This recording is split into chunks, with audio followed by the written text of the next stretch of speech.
यात्रीगण कृपया ध्यान दें, आम आदमी पार्टी, माफ कीजिए मेरा मतलब था स्कैम वाली पार्टी। आज के हमारे इस वीडियो में हम एक एक करके इनके सारे कच्चे चिट्ठे खोलने जा रहे हैं। तो आपसे अनुरोध है अपना ध्यान वीडियो के अंत तक बनाए रखें, क्योंकि वीडियो में ऐसे कई राज खुलने वाले हैं जो आपके होश उड़ा देंगे। तो चलिए शुरू करते हैं।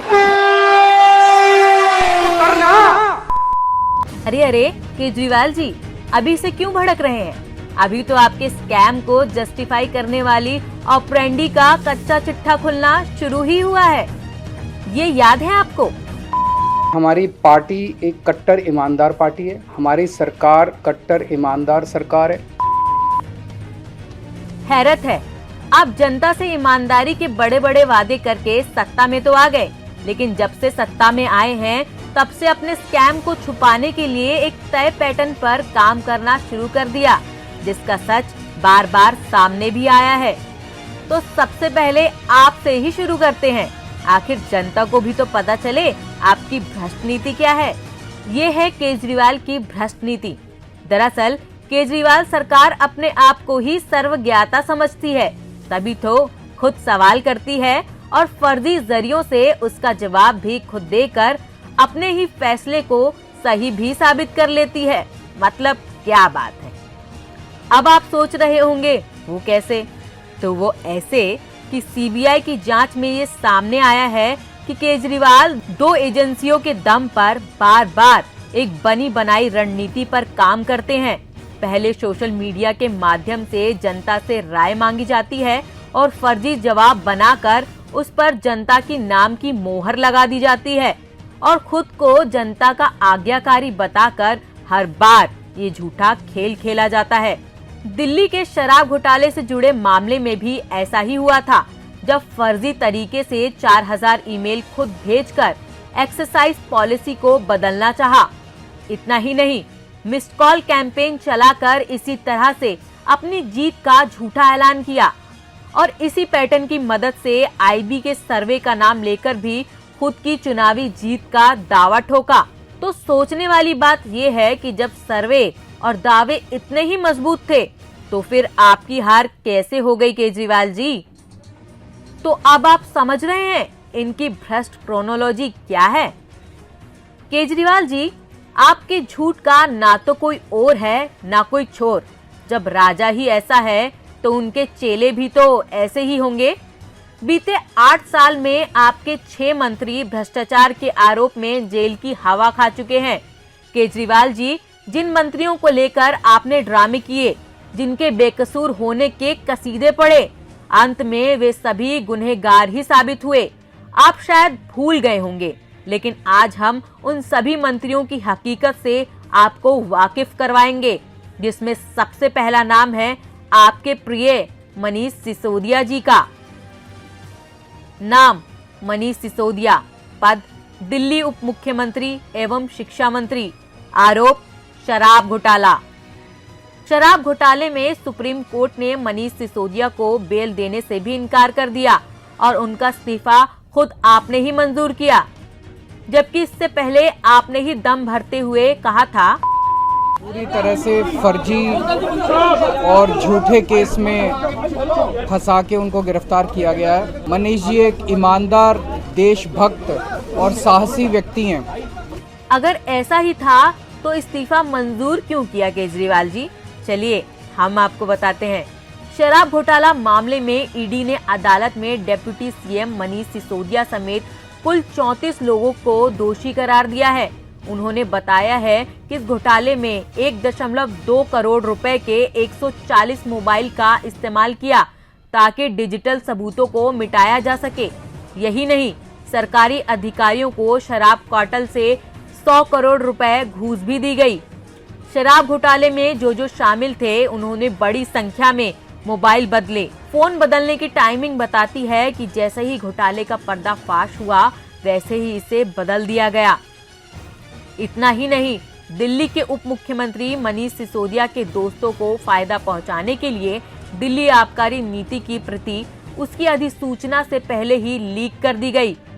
और तो और शराब नीति को 5 जुलाई 2021 को जारी किया गया था। लेकिन इस पॉलिसी की कॉपी मनीष सिसोदिया के दोस्तों, जिसमें शराब बनाने वाले कार्टेल भी शामिल थे, उनको यह पॉलिसी 31 मई 2021 को ही लीक कर दी गई थी। अब बताइए केजरीवाल जी, और कितना झूठ बोलेंगे आप।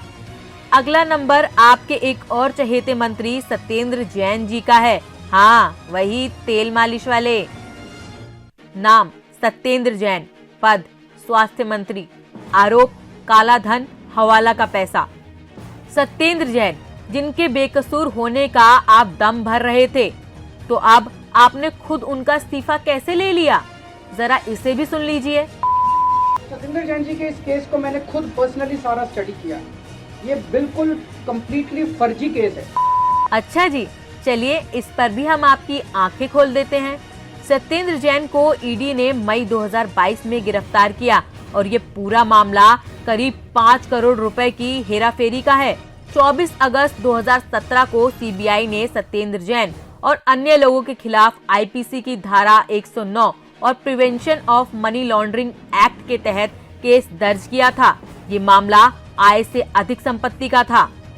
दिसंबर 2018 में सीबीआई ने चार्जशीट दाखिल की थी। इसमें बताया गया कि 2015 से 2017 के बीच पद पर रहते हुए सत्येंद्र जैन की संपत्ति में इजाफा हुआ है। सीबीआई ने बताया कि सत्येंद्र जैन के पास उनके ज्ञात स्रोत से हुई कमाई से 200% ज्यादा संपत्ति थी। सीबीआई की एफआईआर के आधार पर ईडी ने भी सत्येंद्र जैन के खिलाफ केस दर्ज किया। ईडी ने अपनी जांच में पाया कि सत्येंद्र जैन और उनके परिवार के मालिकाना हक और नियंत्रण वाली कंपनियों को हवाला के जरिए पैसा मिला, जिसका इस्तेमाल सत्येंद्र जैन ने जमीन खरीदने के लिए किया। अब इसी कड़ी में तीसरा नाम है। नाम संदीप कुमार, पद महिला एवं बाल कल्याण मंत्री, आरोप राशन कार्ड के बदले रेप। 2016 में आपकी कट्टर ईमानदार पार्टी के मंत्री संदीप कुमार ने एक महिला का राशन कार्ड बनवाने के बहाने उसके साथ रेप किया। पीड़िता ने सुल्तानपुरी थाने में मुकदमा दर्ज करवाते हुए बताया, संदीप कुमार ने नशीला पदार्थ पिलाकर रेप किया और फिर वीडियो भी बनाई, जो सबके सामने भी आ गई थी।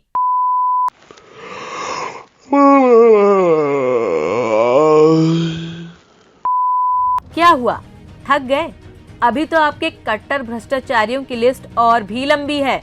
नाम जितेंद्र तोमर, पद कानून मंत्री, आरोप फर्जी डिग्री। जून 2015 में केजरीवाल जी, आपके एक और अनमोल रत्न को हवालात की हवा खानी पड़ी। जितेंद्र तोमर को कानून मंत्री रहते हुए फर्जी डिग्री में गिरफ्तार किया गया। तोमर के खिलाफ धोखाधड़ी, आपराधिक साजिश समेत आईपीसी की कई धाराओं के तहत केस दर्ज हुए। तोमर पर आरोप साबित हुआ कि उनकी ग्रेजुएशन और एलएलबी की डिग्री फर्जी है। खुद बिहार की तिलका मांझी यूनिवर्सिटी ने इस बात का सबूत दिल्ली हाई कोर्ट को दिया। इसके बाद पद तो गया ही गया, विधानसभा की सदस्यता भी चली गई। नाम असीम अहमद खान, पद पूर्व मंत्री आप, आरोप बिल्डर से रिश्वत लेने का आरोप।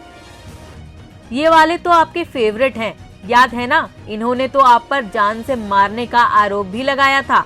साल 2018 में दिल्ली सरकार में मंत्री रहे असीम अहमद खान पर एक बिल्डर से 6 लाख रुपए रिश्वत लेने का आरोप लगा, जिसका ऑडियो टेप बाहर आने के बाद दूध का दूध और पानी का पानी हो गया।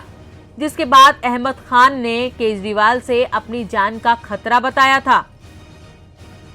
नाम सोमनाथ भारती, पद कानून पर्यटन प्रशासनिक सुधार मंत्रालय, आरोप घरेलू हिंसा।